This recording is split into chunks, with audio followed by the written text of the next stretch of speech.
Muito bem, nós conversávamos sobre a especialidade das células neuronais em executar tarefas específicas. Às vezes, algumas células se especializam em algumas tarefas e elas passam a desempenhar um padrão. E o que você vai ver aqui é que os neurônios podem fazer o oposto disso, o oposto de se especializar, que é a plasticidade sináptica, que é uma função muito importante, principalmente em caso de lesões cerebrais, em que uma porção de células morrem e outras células passam a desempenhar aquelas funções, certo? Então nós temos aqui de um lado a especialização das células em trabalhos específicos, funções específicas, e do outro lado nós temos a plasticidade sináptica. Elas não são necessariamente opostas, não se apegue muito a esse termo. Na verdade, o que você deve entender é que a célula pode desempenhar um papel muito específico e em um dado momento ela pode passar a ter outras propriedades e desenvolver outras funções. Ela pode participar de um outro circuito neuronal e, consequentemente, realizando outras funções. No último exemplo, eu estava falando do arco reflexo. Porque veja bem, quando eu digo para você que uma função, um trabalho como o arco reflexo é próprio de uma função especializada, eu estou te dizendo que esse neurônio ele vai receber um estímulo e ele vai sempre dar aquela resposta. E claro, ela pode variar de intensidade a depender da intensidade do estímulo, mas o fato é que ela vai fazer uma coisa só, que é receber aquele estímulo e enviar um potencial de ação para a célula seguinte. No caso do arco reflexo, é um interneurônio. Esse interneurônio, também especializado nessa função, ele vai enviar um potencial de ação para despolarizar a célula que vai liberar um estímulo que vai fazer com que o músculo se contraia. Essas células, aqui a gente pode observar três células, mas lá na nossa medula é um conjunto de células em que um neurônio, né, sensitivo pegou o estímulo, vamos supor que você pôs a mão em um lugar quente, esse estímulo, né, foi conduzido, ele vai para a medula. E esse nervo sensorial, ele envia um estímulo para um interneurônio. Esse interneurônio, existem vários neurônios, interneurônios ali. Alguns deles vão liberar um estímulo, vão despolarizar, fazendo com que a célula seguinte também despolarize. E essa célula é um motoneurônio. Ele é um neurônio que vai fazer com que o músculo se contraia para que você automaticamente, né, é reflexo, então é automático, o seu músculo contraia. É uma função preservada em todos os mamíferos, né? É adaptativo. Bom, você percebe aqui a especialização dessas células é exatamente fazer sempre a mesma coisa, entre aspas, tá?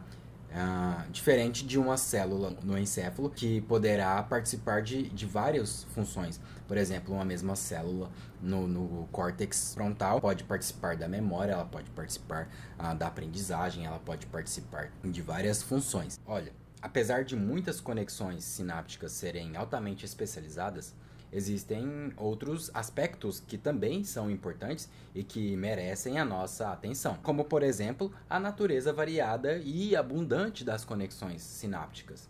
Apesar da especialização em funções, todos os neurônios vão fazer o uso de uma das duas formas básicas de transmissão sináptica, que é aquela elétrica ou a química, certo?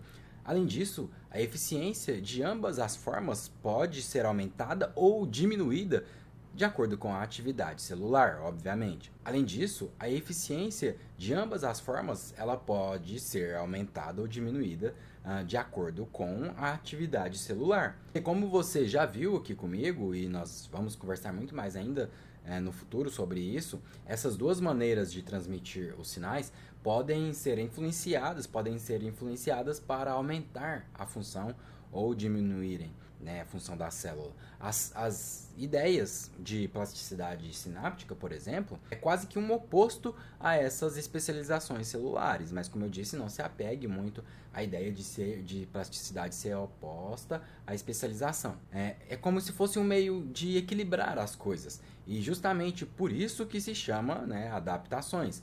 A plasticidade sináptica é uma adaptação, e ela fornece a possibilidade da diminuição da frequência de disparos e impulsos elétricos, como também um aumento e etc.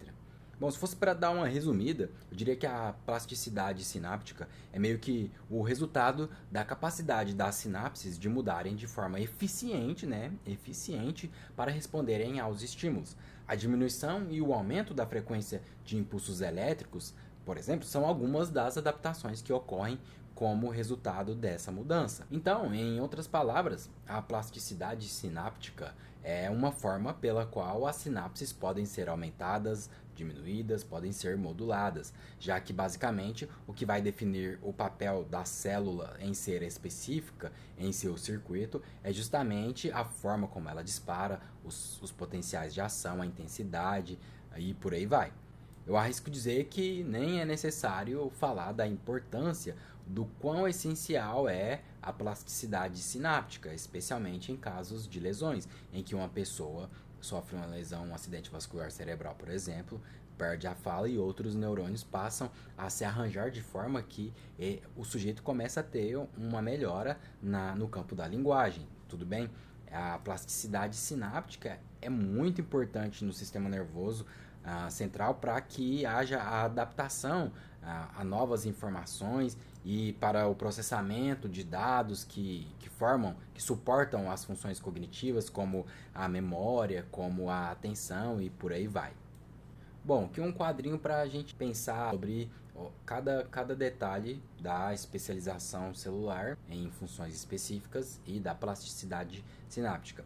No campo da especialização da célula, esse conceito em si, ele refere-se ao fato de que os neurônios individuais e em diferentes áreas do cérebro e do sistema nervoso têm funções especializadas. Por exemplo, existem neurônios motores que controlam os movimentos musculares, neurônios sensoriais que transmitem informações sensoriais, como eu dei no exemplo do arco reflexo, neurônios de processamento de informações no córtex pré-frontal, por exemplo, e neurônios envolvidos em funções cognitivas variadas.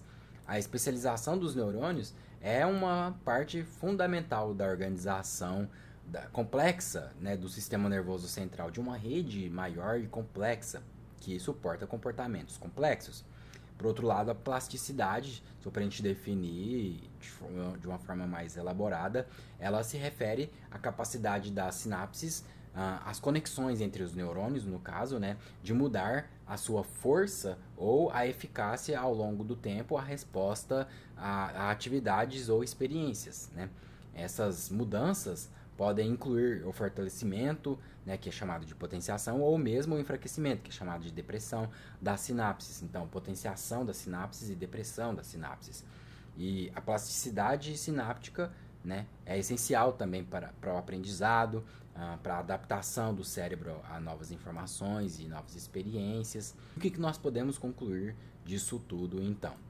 Nós podemos concluir que a especialização dos neurônios, ela fala exatamente, especificamente das funções específicas que esses neurônios vão desempenhar na rede neural em que ele está, com quem ele está fazendo conexões. E a plasticidade sináptica é um mecanismo que permite que essas funções específicas se ajustem, se modifiquem com base na experiência e no uso. No uso aqui quer dizer, por exemplo, você usa a memória e é disso que nós estamos falando. Se você usa determinada região do cérebro para memorizar coisas, se você sofre uma lesão e o neurônio morre, é possível que outros neurônios acabem assumindo aquela posição. Não a posição anatômica, mas mesmo em outra região do cérebro, por exemplo, uma região frontal foi lesionada, então um neurônio que está localizado talvez no córtex temporal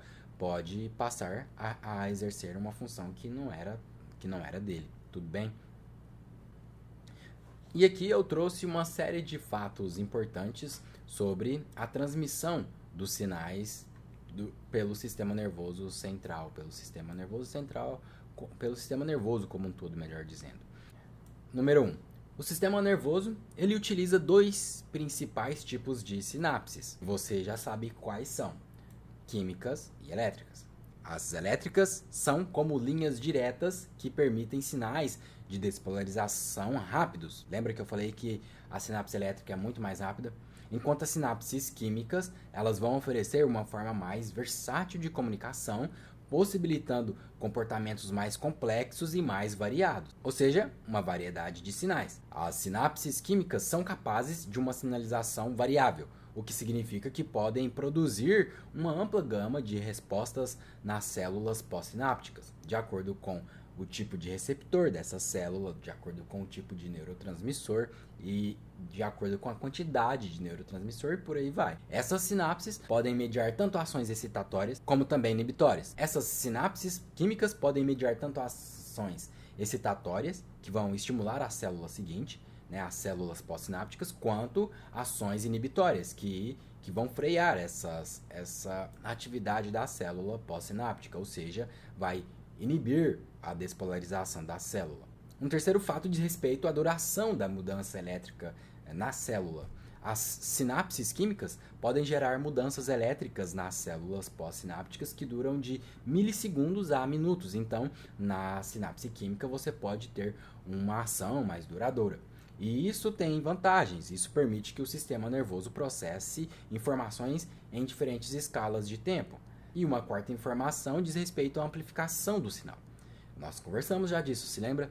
Mesmo um pequeno terminal nervoso pré-sináptico, uma célula, né, um botão sináptico da célula pré-sináptica em uma sinapse química pode influenciar significativamente a resposta das células pós-sinápticas. E isso vem para demonstrar também como pequenas mudanças nas sinapses podem ter impacto em maior escala no funcionamento do cérebro. Ou seja, é um erro menosprezar uma sinapse. Ela é importante e influencia grandemente em todo o sistema nervoso.